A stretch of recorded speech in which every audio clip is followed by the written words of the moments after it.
কোন পত্রিকা? ডিসটেন্স বজায় রেখে কথা বলেন না, এভাবে কথা বলতেছেন কেন?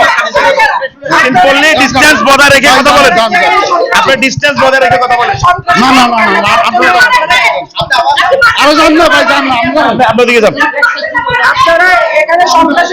আপনি শুনেন, আপনারা যেভাবে গায়ের উপরে আসছেন, আপনারা তো সাংবাদিকতা করতেছেন না, আপনারা এখানে বিশৃঙ্খলা করার আসছেন।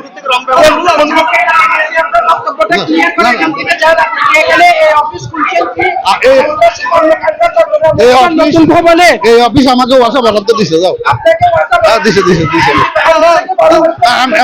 যাও যাও তুমি যাও। আরে বাবা তুমি একটু যাবে এখান থেকে, এই অফিস আমাকে ওয়াসা বরাদ্দ দিছে। না না, তুমি আমার গায়ের সাথে আসি ইয়ে করছো। যাও যাও যাও আপনার গায়ে আমি টোটালি জানি, গেছো গেছো, আরে যাও গেছো, যাও যাও যাও যাও। আপনি তো এখন আমাকে, তুমি আমার সামনে দিয়ে একটা আমি কি করবো? যাও তুমি পালতু কথা। আপনি এটা কেন করছেন? বক্তব্যটা কি? ভাই আর আপনি এটা বলেন, আপনারা কি চট্টগ্রাম ওয়াসার নতুন ভবনে সন্ত্রাসী কর্মকাণ্ড করার জন্য এটা কি করতেছেন কিনা?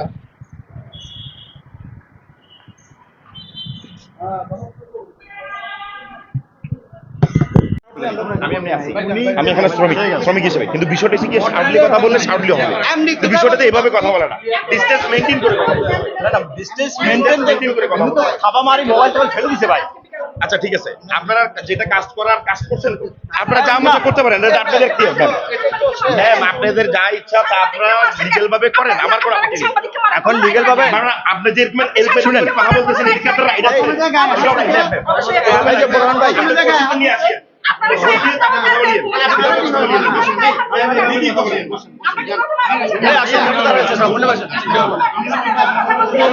গতকাল আমরা দেখেছি যে চট্টগ্রাম ওয়াসা নতুন যে ভবন হয়েছে, সেখানে একটি ভবন শ্রমিক ইউনিয়ন নামে একটি সংগঠন তারা দখল করে নিয়েছে। পরবর্তীতে আমরা আজ সকালে এখানে তথ্য সংগ্রহ এবং তাদের থেকে তাদের যে বক্তব্য সেটি নিতে আসলে তারা এখানে মানিক নামে একজন রয়েছে, যিনি যে এখানে যে সংগঠনটি রয়েছে যারা দখল করেছে, সেই সংগঠনের সিনিয়র সহসভাপতি, তেনার যে বক্তব্য নিতে গেলে তিনি আমার উপর চড়াও হয়ে আমার হাত থেকে মোবাইল টান দেয় এবং আমাকে ধাক্কা মেরে ফেলে দেওয়া হয়।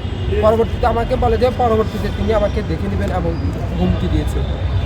এখানে শ্রমিক দলের মানিক, যিনি সিনিয়র সহসভাপতি, উনি সাংবাদিকদের সাথে দুর্ব্যবহার করেছেন এবং আমার সাথে দুর্ব্যবহার করেছেন। আমি তার যে একটা নিউজ করেছি, সে সত্য ঘটনা আসলে মূলত তুলে ধরার জন্য আমি চেষ্টা করেছি, কিন্তু তার বক্তব্য ছিল আমার তখন, সে বক্তব্য দিয়েছিল। কিন্তু তার প্রেক্ষিতে আজকে যে একটা অফিস, ওয়াসার অফিস যে নিয়েছে, তারা কিন্তু অফিস, আমরা যে এমডি তার সাথে কথা বলেছি, তারা কিন্তু নতুন যে ভবন, সে ভবনে কিন্তু তারা এখনও কোনো অনুমোদন দেয়নি। এবং একটু আগে আমরা তার একটু বক্তব্য নিয়েছি এমডি সাহেবের, উনি বলেছে যে এখনও আমাদের যে কর্মকর্তারা রয়েছেন, অফিস কর্মকর্তারা রয়েছেন, তাদেরই জায়গা দিতে পারছি না, তাদেরকে কিভাবে জায়গা দিব শ্রমিক দলকে? তারা পুরনো যে জায়গায় সেখানে শিফট হবে। এবং তার প্রেক্ষিতে আমরা যখন বক্তব্য নিয়ে গেছি, মানিক সাহেব যিনি রয়েছেন, তিনি কিন্তু আমাদের সাথে দুর্ব্যবহার করেছেন এবং আমাকে বলেছেন অকথ্য ভাষায় গালমন্দ করেছেন।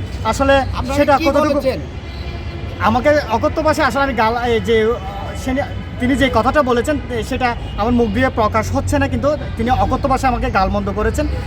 আমি যে আগে নিউজ করেছি তার প্রেক্ষিতে তিনি এইভাবে আমাদের সাথে করতে পারেন না, কিন্তু তার যদি কোনো বক্তব্য থেকে থাকে তাহলে সেটা বক্তব্য আমাদেরকে দিবেন, আমরা সেটা তুলে ধরবো।